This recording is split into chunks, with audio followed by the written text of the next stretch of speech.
Hello everyone, one more mini vlog. ఎక్కడికి వెళ్తున్నానో చెప్పుకోండి. చాలా రోజుల తర్వాత కాలేజ్కి వెళ్తున్నాను. నా కాలేజ్ లొకేషన్ వచ్చేసి సికింద్రాబాద్, వెస్ట్ మారేడుపల్లి, హైదరాబాద్. నేను మా ఆయనతో వెళ్తున్నాను. నన్ను డ్రాప్ చేస్తా అంటే తనతో పాటే వెళ్తున్నాను.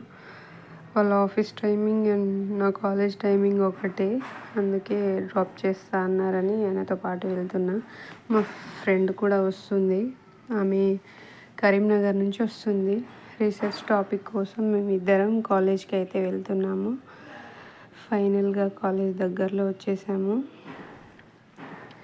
ఇక్కడికి సర్దార్ పటేల్ రోడ్డు నా కాలేజ్ లొకేషన్. ఫైనల్గా కాలేజ్కి రీచ్ అయ్యాను. నా కాలేజ్ నేమ్ వచ్చేసి Eshwari Bai memorial college of nursing. ఇది గీతా మల్టీ స్పెషాలిటీ హాస్పిటల్ కూడా. ఇందులో కాలేజ్ అండ్ హాస్పిటల్ రెండు ఉన్నాయి. And ground and first floor hospital. మా ఫ్రెండ్ కూడా వచ్చేసింది. తనకు కూడా హలో చెప్పేసాను. చాలా రోజుల తర్వాత కలిసాం మేము కూడా. సో వర్క్ అయిపోయింది, రిటర్న్ వెళ్తున్నాను. That's for mini vlog. Thanks for watching. Like, share.